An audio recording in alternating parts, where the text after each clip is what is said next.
Hey guys, it's Dr. Leith. I'm recording this for diagnosis.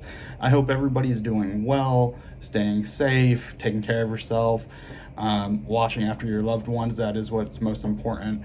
I'm definitely happy to get you through the semester and through this class, get you where you want to be.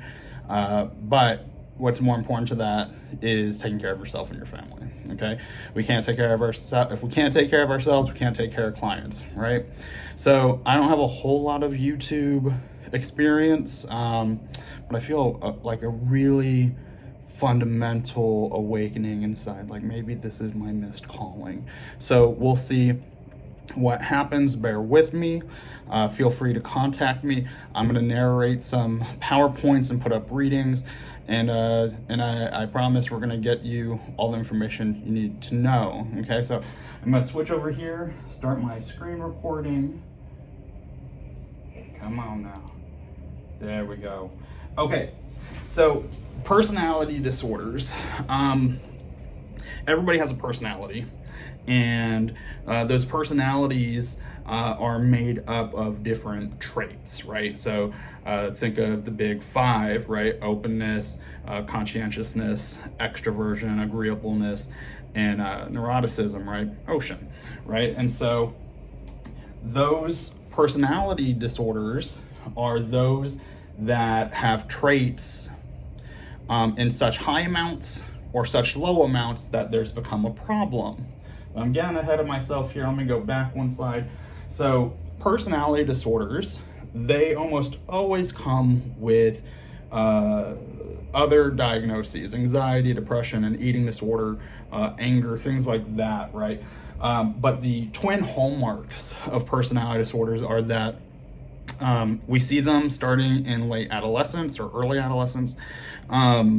We don't typically want to diagnose a child with personality disorder, and that's because they're young, they're developing. They don't have cemented personality traits yet, right? So in adolescence, it starts firming up. Late adolescence, it's definitely there, but we would expect to see problems early on in the person's life in their teenage years, right? So in other words, it's unlikely that an older adult is going to develop a personality disorder. The other part is that it's very pervasive, right? These issues are shown in their relationships, social networking, jobs, how they feel about themselves. But the big thing I want you to remember is the trifecta, right? Thoughts, feelings, and behaviors, right? We have that all together. And personality disorders really affect each one of those things: thoughts, feelings, and behavior. The personality disorders, you should look at it as it's a pattern of behavior. And that's what makes diagnosing these difficult. All the other diagnoses in the DSM are check boxes, right? They have criteria. Do they cry a lot? Are they preoccupied with weight? Do they have withdrawal symptoms? Things like that. With this, we all have personality traits. It's just how much do we have? So you gotta look at a pattern. It's not a simple yes or no. There's 10 types of personality disorders. Half of those have been well researched, the other half have not. And the DSM classifies personality disorders into 3 different clusters. Cluster A, where it has to do with being cold and isolated, irrational. Cluster B, which is very attention-seeking, very hot and cold. And C, with a lot of anxiety. So we're going to dive right into paranoid personality disorder. Just like it sounds, paranoia is the name of the game here. A lot of distrust, a lot of suspicion, easily offended. This is the person where everything has a hidden meaning. There's always a hidden agenda. If I have this and I'm walking down the street and you say, hey, nice shirt, I will look into that. What do you mean by that? Right? Are you sizing me up? Is that some sort of code? What does that mean? And again, this is a good example. We all make mistakes, we all misunderstand things sometimes, but this would be a very frequent occurrence all the time, right? There's fear of being taken advantage of, having something taken away from them, having their rights taken away from them. So you can imagine they don't trust easy. Not a lot of close friends or confidants. Relationships are very difficult, and they harbor a lot of resentment because they don't trust anybody. They can be very rigid. They will take care of everything themselves because I don't trust you to do it the right way. And I'm not going to seek help from my brilliant idea because you're just going to steal it from me. They might have a hard time talking to you in session, right? You might be part of a bigger issue for them, right? You're part of a machine, you're part of some sort of syndicate, and what I tell you, where's it going to go? You're using my insurance and you're giving me labels. Can I really trust you? More often diagnosed in men. And what has happened is over time now, that paranoia has ramped up, right? With the advent of the internet, with different surveillance issues, the issues of drones, right? So much information. So it's really easy to get online and find that echo chamber of people agreeing with me that, yeah, you can't trust other people. Schizoid personality disorder. This is the ultimate loner. This is someone who wants to be kept to themselves, right? They don't have a want for relationships. Relationships can form. It's not that they're devoid of feelings. It's not that they can't make relationships. It's just that I really don't want to. I don't want to have a relationship. I enjoy being to my solitude, right? So this person will look as though they don't have an interest in forming a relationship with you. So in session, this person will be quiet, isn't really going to volunteer a lot of information. You might have to pull. And so think about, well, if this person is keeping to themselves, why are they in counseling, right? So think about that. That's enough thinking. They wind up in counseling because a family member or maybe a friend, or if they're in a relationship, says, hey, you need help. This isn't right. This isn't healthy. You need to have some relationships. They might struggle at work, right? Because as you guys know, group work is a normal part of having a job or going to school. And so they might wind up saying, I need to deal with this, but it's so difficult to want to work with people. Now, schizotypal, they couldn't pick a better name, right? We have schizoid and then schizotypal. So schizotypal is about eccentricities, all right? Peculiar ideas, beliefs. It's not necessarily paranoia, but it is an idea of this is how the world works. There's stuff that I know that you don't, and they're happy to share that. They're happy to pontificate about that information. Superstition, the way they talk, the cadence, the how quickly they speak, tempo, that's the word, tempo of what they're thinking, right? So this is someone who would be susceptible to maybe conspiracy theories, joining fringe groups. There's a confidence about this individual. That's what really probably separates schizotypal from paranoid personality disorder. That I know and I'm okay. Here's what I'm doing to combat all of this. They can make meaningful relationships. They can get married. It does take finding the right person. I know that can be said for anybody. For this person, we would expect them to be very peculiar about who they date or who they marry. And that person would need to be willing to hear this person out, right? It can be difficult to work with this person, not just clinically, but in everyday life, because they have a system that probably is not going to be the most common way of approaching projects or situations. and they're not going to let up, right? We have to do things my way, right? So it might be where this person's in a group project. Who doesn't use PowerPoint? I guess some people use Pezi or whatever that thing. It gives me car sickness, but they use this other thing. Most people use PowerPoint is the point I'm trying to make. But they would say, no, we're not doing PowerPoint. We have to do it this way. We're going to use this program that none of you have heard of, and it has to be done my way. And so think about having a group member like that. That would be very difficult. Moving into cluster B, everybody has probably heard about this one. Antisocial personality disorder. Really great example, before I forget, is Dirty John, which was a series on Bravo, I think. But better than that would be the podcast Dirty John that started that off, and that was about John Michael Meehan, who you can Google and read the story if you'd rather do that.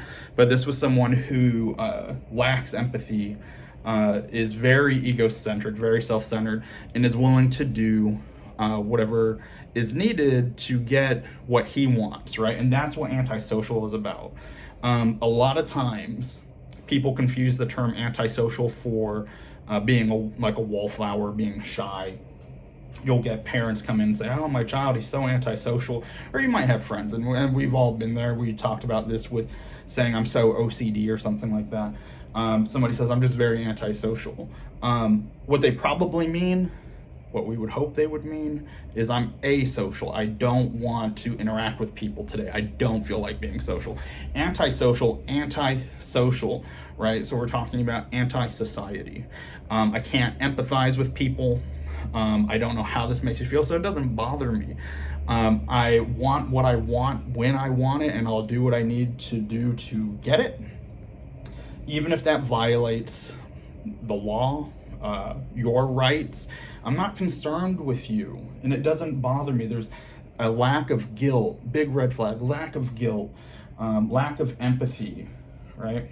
Can be very manipulative, irresponsible with responsibilities, can be abusive, because if I'm angry, I'm going to act angry. If I'm sad, I'm going to show it. I'm not worried about you. Now, with this is important, is that there be a history of this in childhood or adolescence.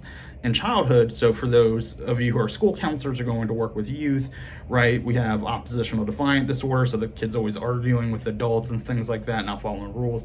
Conduct disorder, which is the big one, so fire setting, torturing animals, torturing others, robbing people, assaulting people, right?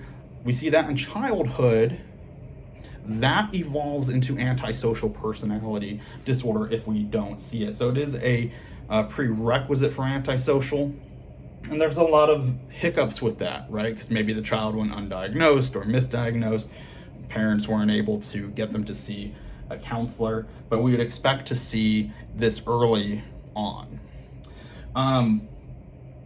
People tend to mellow out after 30, and high rates of suicide, high rates of homicide, and that's because they wind up wronging someone who's violent, or they back themselves into a corner. In the case of suicide, they get backed into a corner. I'm not going to dig myself out of here, so I commit suicide, right? Before I go on, another great example, schizotypal personality disorder, I know I'm kind of going back now, is Bo Bergdahl. Bo Bergdahl, military guy. He was the one, he got captured in, I think, Afghanistan, and we wound up trading so many of our prisoners for him, and it cost tons and tons of money to find him, and it cost some lives to save him and things like that. Serial, the podcast Serial, I'm a podcast guy.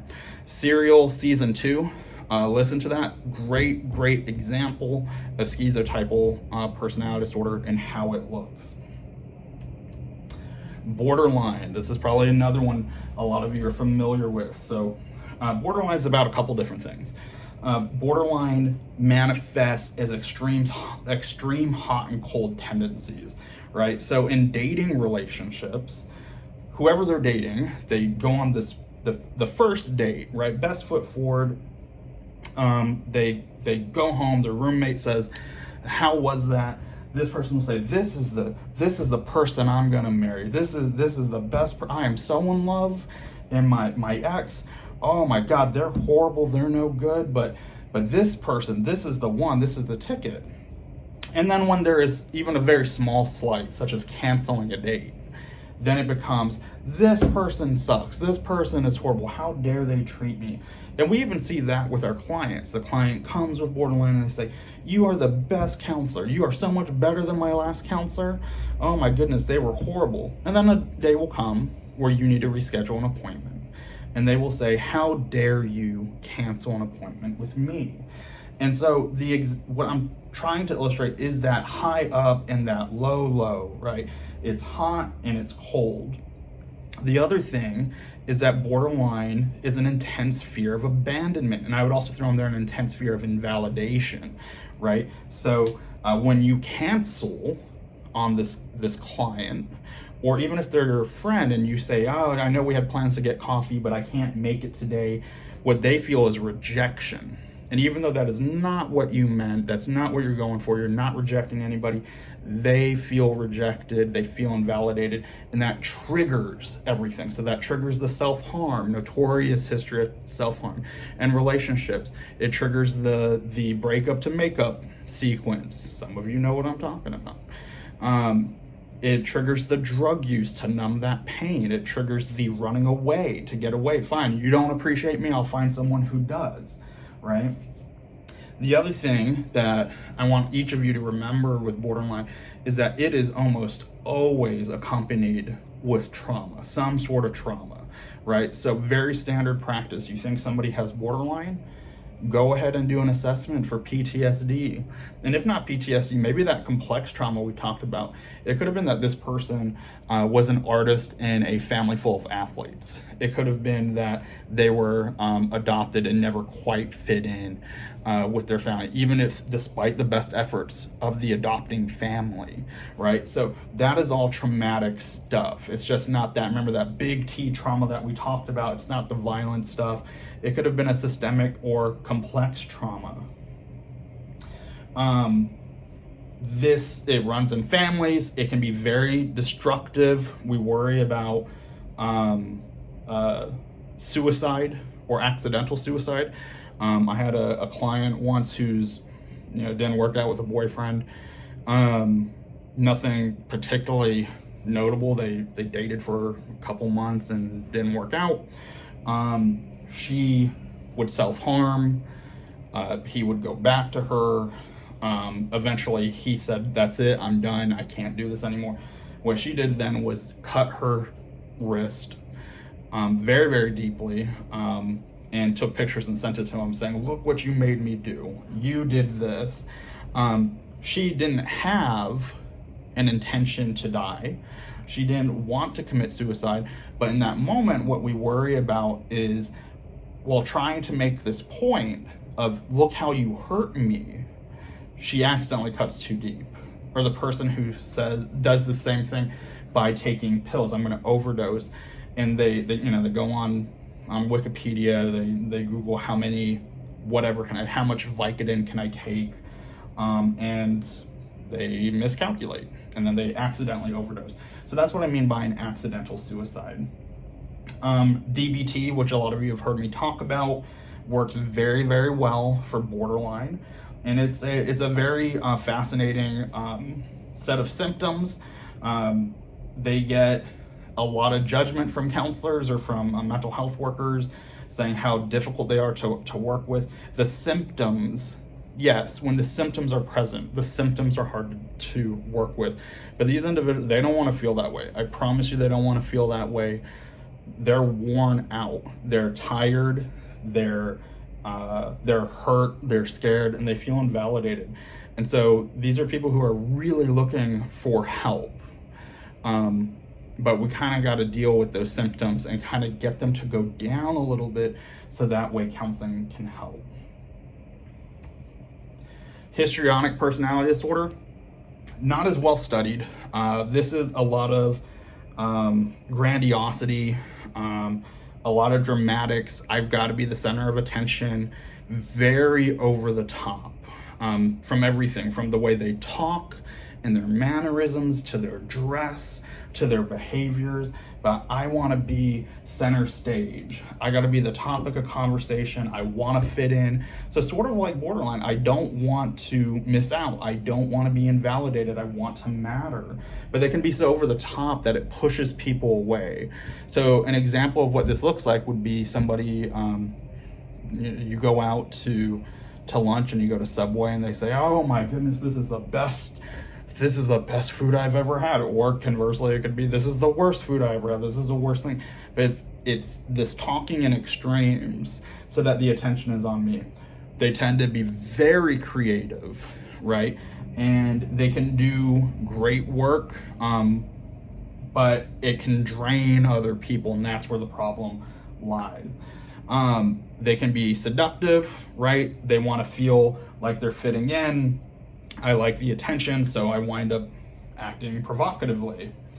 I will go and fit myself in with whatever groups I can. So I might be at a university with this disorder, and I really want to fit in. Here's a group of athletes, so then I talk up how much I love sports and I exercise all the time and fitness is really important.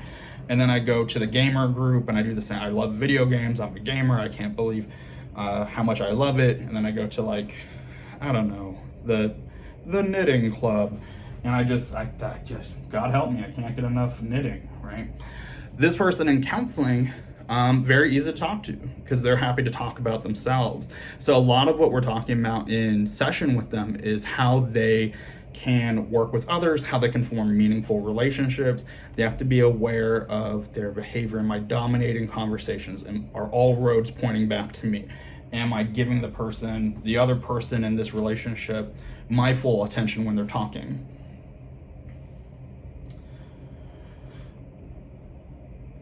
Narcissism, this is another one that you guys have heard of. Lots of grandiosity. This person is a legend in their own mind. In their defense, some of them go on to do really great things. So everybody usually laughs when I say that, and so this is super awkward to not have that validation. But Kanye West, right? If Jesus was alive, I would be one of his apostles. Things like that. I like some of his music, not enough for that ego though. They exaggerate abilities and accomplishments. When there are accomplishments that, like, bona fide, like, hey, they did do this, then it's plastered everywhere. You cannot forget that I did this. Parents with narcissism. That's a surprisingly big issue. There's lots of support groups for children whose parents had narcissism. And what that looks like is, because if you Google narcissism, just kind of like I did, you'll get these real over-the-top examples and case studies. What it can also look like is a child comes home and says, I had the worst day. I was bullied, and someone sent these naked photos of me everywhere, and I'm so embarrassed, I can't go back. And the parent with narcissism will say, yeah, that's bad, but let me tell you about my day. You think you got it bad. Let me tell you about this, right? And so, as you can imagine, this is such a cliche thing. A person with this much ego and this much confidence actually has a very fragile personality. So feedback is like a rake on a chalkboard. It's devastating, right? So they might come across as very cavalier. I don't care what you think, when in fact they care quite a bit. They don't lack empathy. So that's the big splitting line between antisocial and narcissism, is that this person doesn't lack empathy. They're just able to override it. And so if I have this and I'm applying for the same scholarship or job or opportunity is you. I might sabotage you and go spread rumors about you, steal your presentation, do whatever to sabotage you. And I know that's going to upset you. I know this is going to anger you. I know it's going to hurt your feelings. I know you're going to be super upset. But this is for the best, because what about me? You would have blown the opportunity, right? And what does it really matter, right? I was going to get it anyway, and so I'm able to acknowledge how it makes you feel. I'm also able to set it aside. We're moving into that last cluster, avoidant personality disorder.